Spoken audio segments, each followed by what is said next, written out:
I don't know where Bella is. Oh, there she is. Hi, baby. Did I wake you up? Oh, good morning. Good morning. Good morning. Oh, can you hear the snorting? Oh, the snorting. So it may not look it, but I'm actually extremely nervous about today's video. I was shaving this morning and my hand was shaking. I hate that it has to be this way, but in fact, rather than sitting down talking about this, I have too much nervous energy, so I think I'll just go about my chores and we'll talk at the same time. In the last couple videos, the subject of my diet and if I wear sunscreen, those both came up. Well, they didn't come up. You asked, and I answered truthfully. The problem is, when you're on social media and you put your life out there for everyone to see, it comes with a downside. And I try to be open and honest and as transparent as I can because that I have found has helped people, like with my anxiety and depression. Maybe not something a couple years ago I would have just shared so easily. But occasionally the subject will come up that may not be mainstream and I will get some backlash. For the most part, you guys are supportive and kind, and we may not always agree on everything, but like I've said before, you're still welcome here. Everyone's welcome here, as long as we all behave. All right, I'll feed you. A couple videos back, the Q&A video with me and Emily. And first off, thank you guys for being kind in your comments, especially to her and about her. She hasn't been on YouTube very long, and she's always very nervous that someone's going to hurt her feelings in some way. Now me, I've been on YouTube for 7 years, and I've developed a pretty thick skin.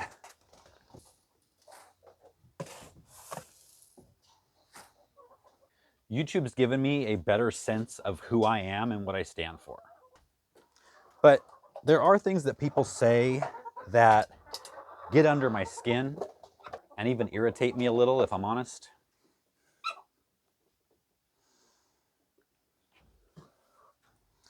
I am working on that, however. Talking about the Q&A video that we did last week, I briefly was talking about what we eat and why I don't wear sunscreen. It was barely 30 seconds out of an almost hour-long video. And yet, I had people in the comments calling me a science denier and an anti-vaxxer, which I didn't even talk about. Now, I could write those comments off as ignorant and ridiculous, but here's why I don't. Those two phrases, among others, over the past few years, have really been developed as something that somebody can call someone to shut them down, to cancel them, to make anything they have to say going forward completely uncredible. This may be a bit of a stretch, but it kind of reminds me of 1690s Salem, where if you wanted to shut someone down, you just call them a witch. Of course, the consequences were much worse then. Look at the acacia starting to bloom. Isn't that beautiful? Am I stalling? Oh, look, the plum.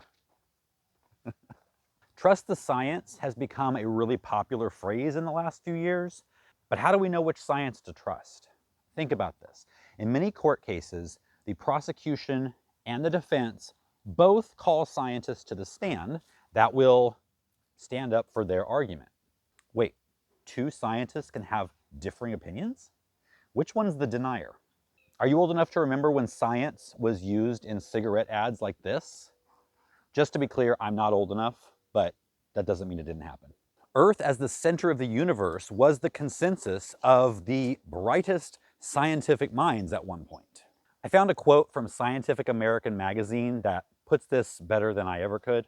Science is a process of learning and discovery, and sometimes we learn that what we thought was right is wrong. Science can also be understood as an institution that facilitates this work. To say that science is true or permanent is like saying marriage is permanent. So if that's the case, then those who are called science deniers are actually a part of science. I don't deny science at all, but I do question some science. And that's what should happen. That is true science. True scientists should always be working to disprove their own theories. Nowadays, however, if you question any science, you're labeled as a science denier. But that doesn't count for all science. If I was to question some new research about how whales can sing underwater without drowning, which is actually a latest scientific breakthrough, I don't think anyone would call me a science denier.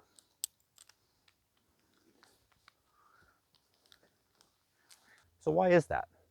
Probably because unless there's a big corporation out there who's developing a underwater karaoke machine for whales, I'm not cutting into anyone's profit.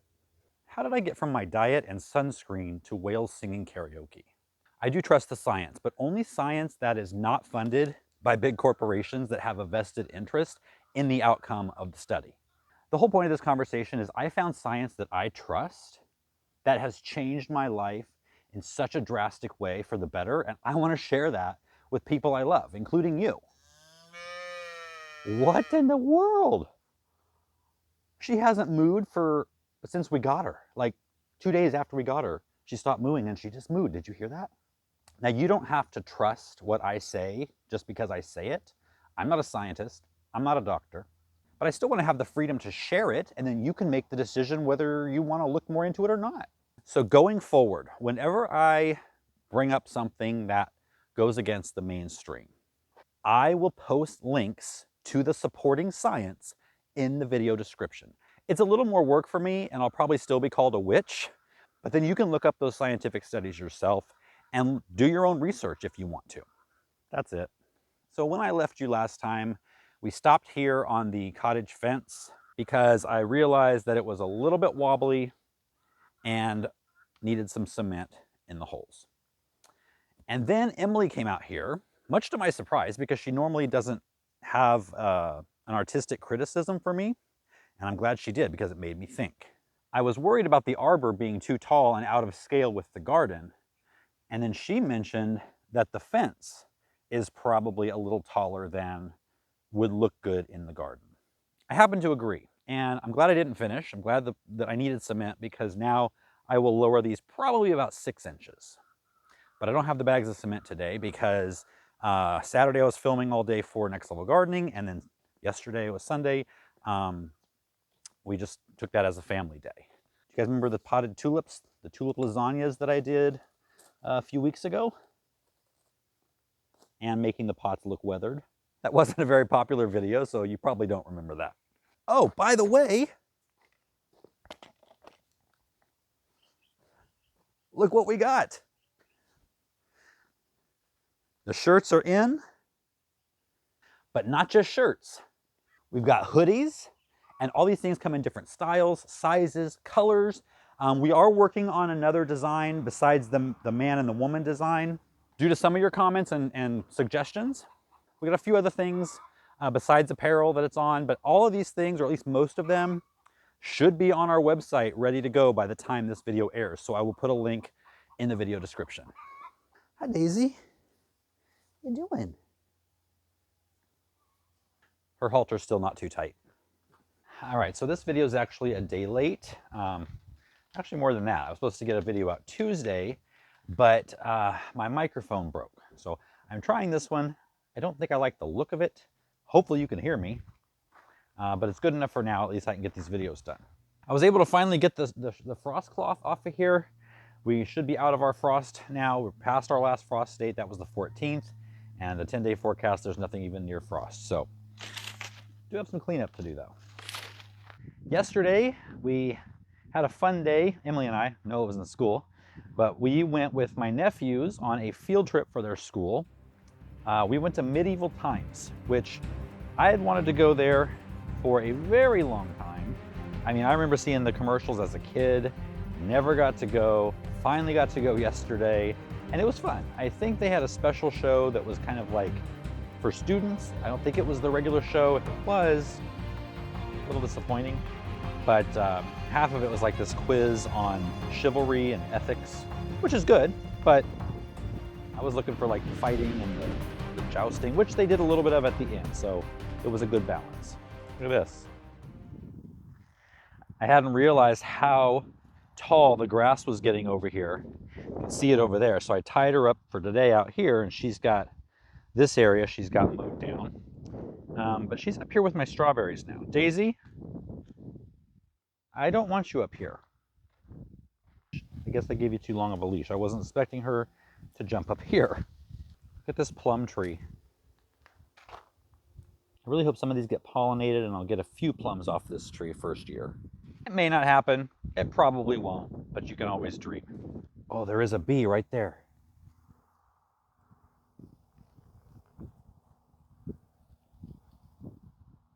Is it in the camera? I don't know. The sun's in my eyes. Anyway, over here, take a look at what I saw. We've actually got some artichokes. Don't think I've ever had that in March, but these plants are now mature, so I'll take it. Now, speaking of Daisy, I've had a lot of questions on if she has escaped again. No, she has not. And then a lot of suggestions or comments on how she may have gotten out. Most of which people said she probably unlatched the gate and got out that way. I just don't feel that's the way that it happened. I followed everybody's suggestions and I put the latch on the outside, and I don't think there's any way that she can get her mouth this high. I mean, she's only this tall, so I mean, if she pawed up, I don't know, maybe, but that would be a very smart cow, and I just think that would take a lot more learning than just coming over here and doing it the first time and pushing the gate open. Not to mention, the gate was closed when I came out here, so she would have had to close it behind her. That's not something the wind has ever done, nor was that a windy day. So I still do need to put a camera out here. I haven't yet, but that's the update on that. I'm going to try something new today.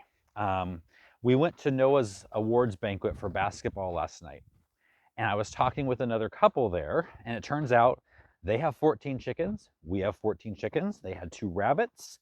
I'll tell you why I said had 2 rabbits. But anyway, they were telling us that they put their rabbits out in the chicken run with the chickens, and they run around with them and get some sun and have a good time, which is something I thought about doing a while ago, but I got worried that they would get the chicken poop or the chickens would pick on them. But they said theirs were fine, except I guess they left them in there overnight, and the rabbit dug. They had the wire 3 feet under the ground. The rabbit dug down and out. So one did escape. So I won't let that happen. But I was thinking of letting them out here for an hour or so, or even just a few minutes to see what happens. But it might be fun. I think I'll do it. All right, so I'm just in here checking on the security. I have the wire going under the ground into cement all the way around, except apparently right here under the door. So you can see the chickens have kind of dug under there. That's the only breach in the system here. So I'm gonna put the rabbits in here, and then I'll put a log against that hole so they can't get out. And like I said, I'm gonna keep an eye on them, and I'm only gonna leave them in here for a short period of time.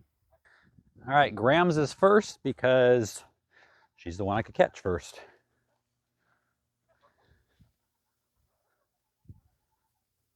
It'll be interesting to see what the chickens think and what the bunny thinks.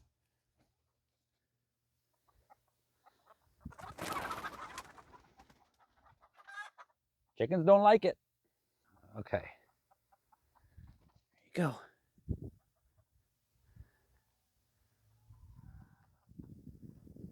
Belly, you're just making sure everything's okay. They're nervous. They're more nervous than the rabbits are.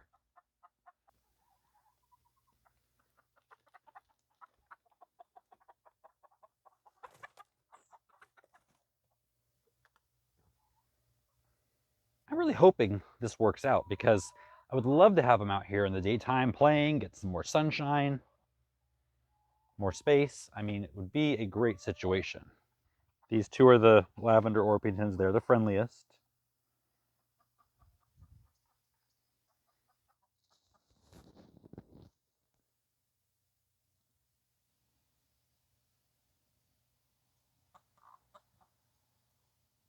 I'm just gonna walk away for a few minutes and see what happens.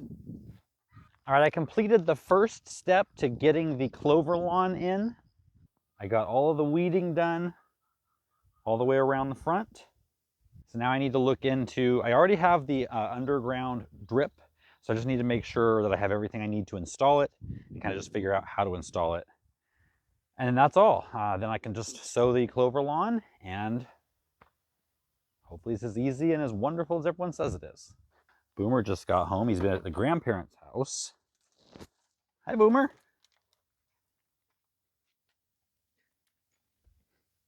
He's like, oh no, she's still here. All right, an update on my seedlings. I got some successes and some failures. Here's a failure. The pansies that I was going to put around the ranunculus, I had just enough, but now they've been slowly chewed up. And I couldn't figure out what was doing it. And then I was watering the other day and I lifted it up and there were some earwigs underneath here. Super annoying. Uh-oh, Bella's running up to the chickens. Let's go see what's happening. I think the chickens are more scared of the rabbits.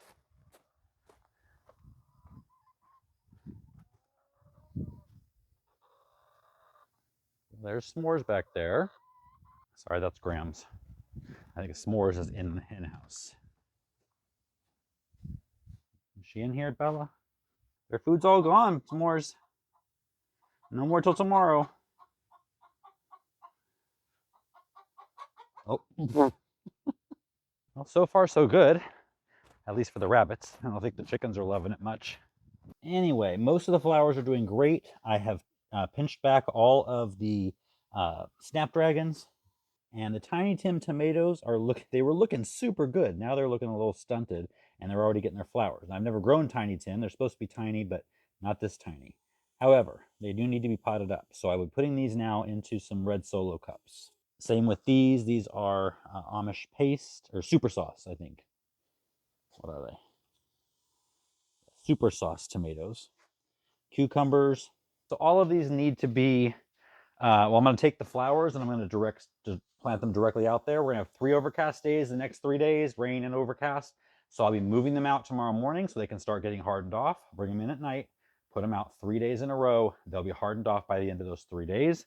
And then I'll be able to plant them up in the cottage garden. So I am sorry for the delay. Everything's 1 day late. So this video will be coming out on Saturday, which generally comes out on Friday. And then Next Level Gardening, we'll have one on on Sunday, and then Monday. Sunday's video will be what you can plant in March, vegetable-wise. And then Monday's video is going to be continuation of our garden for free from scratch. And I'm going to be showing you how to make at least 2 different kinds of fertilizer for free. So don't miss it. Make sure you're subscribed to both channels, and I'll see you guys next time.